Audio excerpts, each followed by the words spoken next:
This is Valley News Live at 5.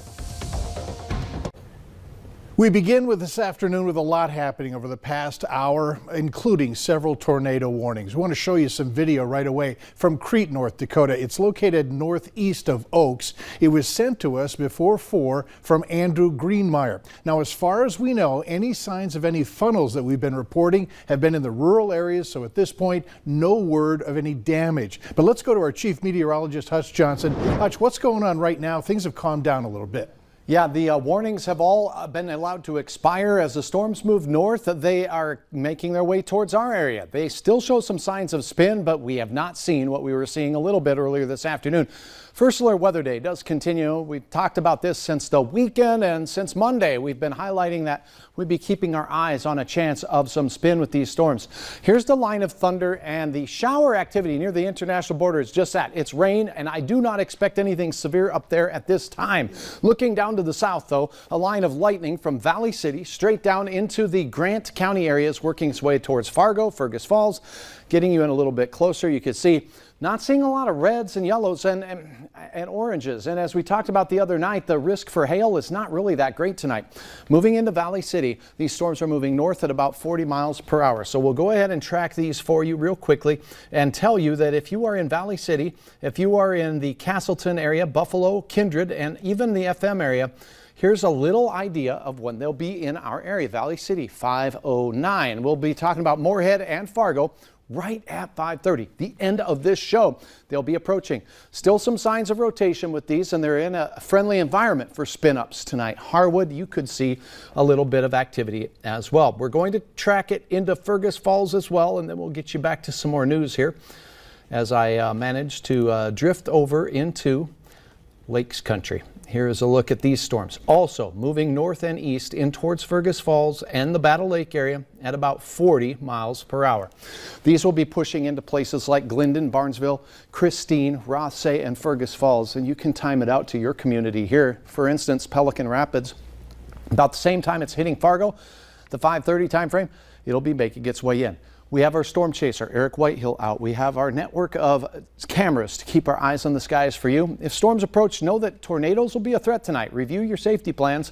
Get out of RVs, mobile homes, manufactured homes, and know where something sturdy is for you to seek shelter in a lowest level of an interior room. Mike, for now, storms will move into the FM area as we close this broadcast and begin the next. I'll have details in your forecast and what you can expect here in a minute. We're committed to First Alert, so if you need time, let me know. Will do. All right, new this afternoon at 5. For the first time, we're hearing from a former West Fargo teacher accused of luring a 14-year-old girl for sex. Today marked the first day in the trial of 59-year-old Ronald Thompson. He's accused of sending explicit online messages in October of 2019.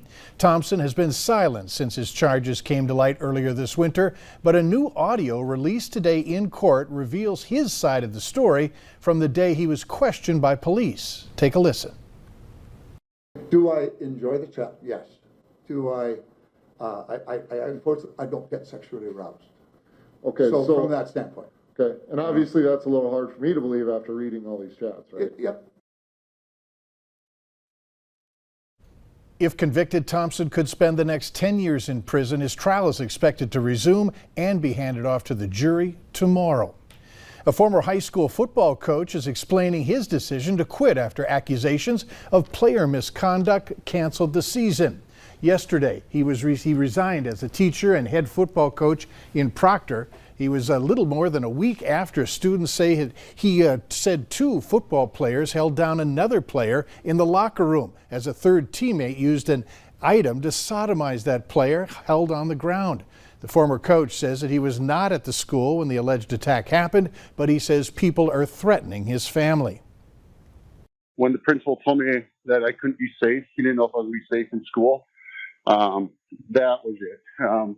The environment I've lived in for the last 13 years has been horrible, and I've tried to move past it, move around it, and I've seen very little movement in the change in environment.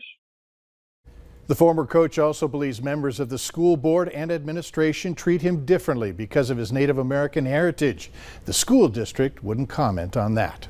A man sits in jail accused of entering 2 homes with a gun in North Fargo this morning. Police say he went into the first home in the 1500 block of 10th Street North.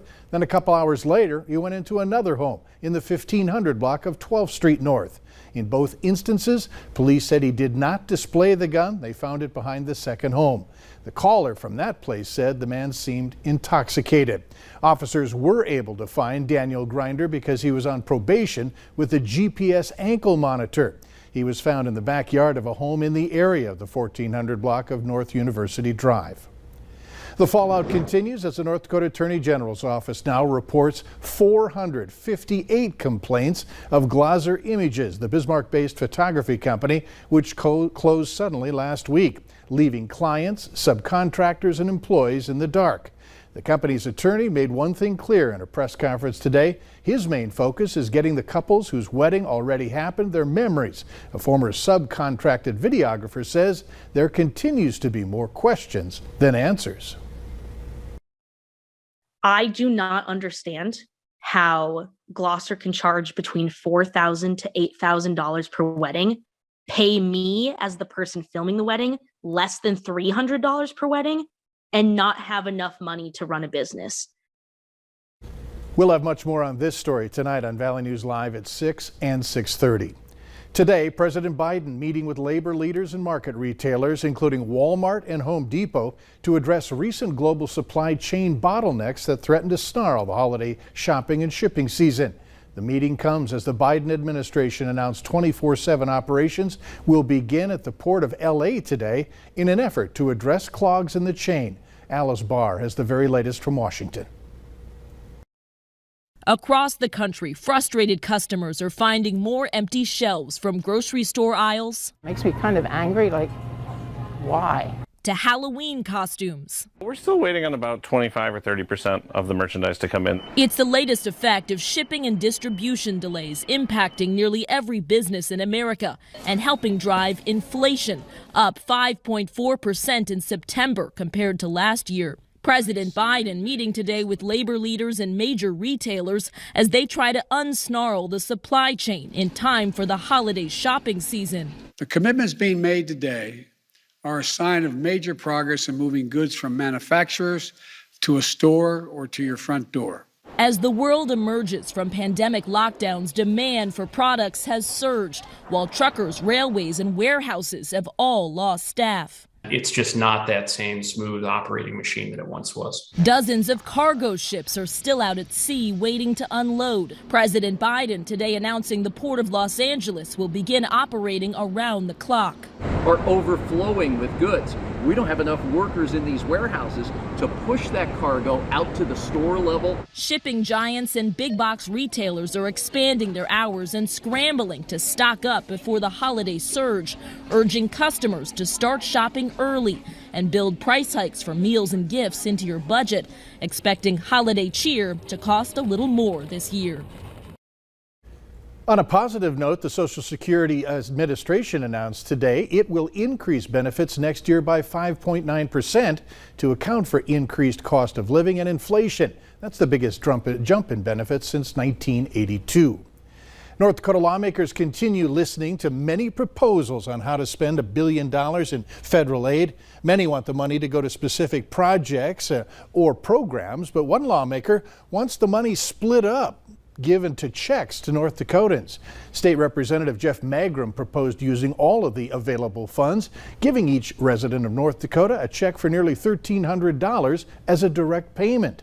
Magrum says that the budget surpluses and other robust emergency funds justify the proposal. This action would create confidence as well as good morale in our fellow citizens.